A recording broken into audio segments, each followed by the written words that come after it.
오늘 말씀은 스가랴 5장 말씀을 봅니다. 오늘 말씀에서 하나님께서는 스가랴 선지자에게 날아가는 두루마리를 보게 하십니다. 2절 말씀에 그 두루마리의 크기가 나오고 있는데 길이와 너비가 약 7m 그리고 3.5m 정도 됩니다. 공중에 떠서 날아가고 있다는 겁니다. 그런데 3절에 그 두루마리에 글이 쓰여 있고 그 글대로 저주가 임할 것이라고 하나님께서 말씀하시는데 그것은 하나님의 말씀의 두루마리, 율법, 그 중에도 십계명일 것으로 추정을 할 수가 있는 거죠. 그 이유가 4절 말씀에 보면은 도둑질하는 자에 대한 저주가 그곳에 있고 또 하나님의 이름을 망령되이 일컫는 자에게 저주가 된다는 내용이 거기 있다라고 말씀하시는 것을 보면은 하나님의 말씀 중에도 율법, 십계명에 대한 내용과 그것을 지키지 않고 범하는 사람에게 저주가 된다라고 경고하시는 것으로 보아서 그 날아가는 두루마리가 모세를 통해서 주셨던 십계명의 내용일 것이라고 볼 수가 있습니다. 말씀이라는 겁니다.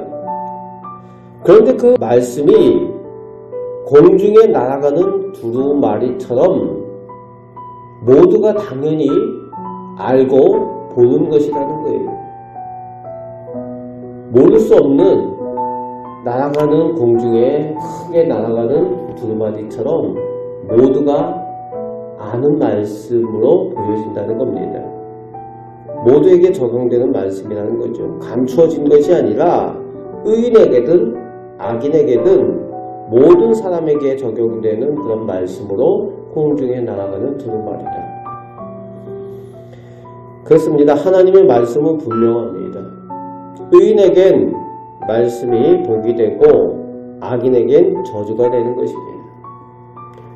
하나님의 말씀을 따라 그렇게 살아가시면서 축복의 길로 나아가시는 우리 성도들 되시기 바랍니다. 이제 5절부터 11절까지는 하나님께서 에바 가운데 앉은 여인을 보여주시죠. 그리고 그것을 악의 모양이라 말씀해 주십니다. 에바는 그 되나 말처럼 당시에 그 곡식이나 어떤 그 물질을 거래할 때에 이렇게 되어서 쓰는 단입니다. 그런데 그 가운데에 음녀와 같이 그런 여인이 앉아있는 그런 모양이 이 에바라는 거예요. 이것이 악의 모양이다 말씀하십니다. 물질 때문에 사람들이 미혹되는 거지요. 재물 때문에 사람들이 미혹이 됩니다. 이 에바는 물질, 재물에 대한 그 악한 그런 특성을 대표하는 모양입니다. 돈은 일만하게 뿌리가 된다라고 하시는 말씀과 같은 맥락에서 오늘 이 에바의 미혹하는 그런 악의 모습을 우리가 확인할 수가 있습니다.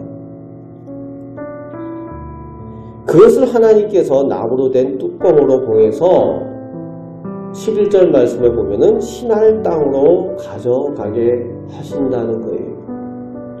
신할 땅은 바벨탑이 세워졌던 그런 땅입니다. 사람들이 하나님을 잊고 교만하여서 자기들의 이름을 내고자 바벨탑을 세웠던 땅이 신할 땅이고 또 악의 상징으로 이야기되어지는 바벨론의 지역이 바로 이 신할 땅입니다.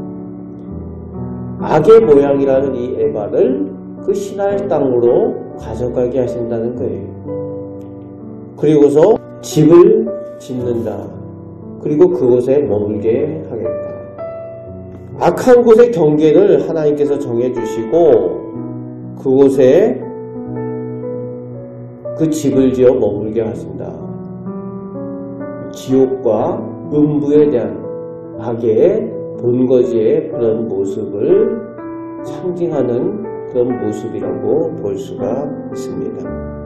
하나님께서는 선과 악의 경계를 정하시고 하나님께 복받을 사람과 저주받을 사람의 그런 모습을 하나님의 말씀 가운데에 보게 하십니다. 오늘 우리는 분명히 보여주시는 말씀을 늘 순종하여서 선한 하나님의 백성으로 오늘도 하나님의 은혜 가운데 나아가시며 승리하며 살아가시는 우리 성도들 되시기를 주님의 말씀으로 축복합니다. 아멘. 기도하겠습니다. 아버지 하나님, 하나님의 말씀을 저희에게 알게 하셔서 저희가 하나님의 복을 받는 그 길로 나아가게 하심을 감사드립니다. 하나님의 말씀이 이 땅에 선포되어 아무도 모를 수 없습니다. 아버지 하나님, 예수 그리스도께서 공중에 날아가는 두루마리처럼 이 땅에 오셔서 모두에게 보여주시는 그 모습으로 십자가를 보여주셨습니다. 이제 저희가 주님의 말씀을 의지하여 살아계신 말씀 예수 그리스도를 의지하여 이 땅에서 승리하며 살게 하여 주옵소서. 오늘도 잘 순종하는 믿음의 삶을 살게 하여 주옵소서. 우리의 기도를 들으시는 우리 주 예수 그리스도의 이름으로 기도합나이다. 아멘.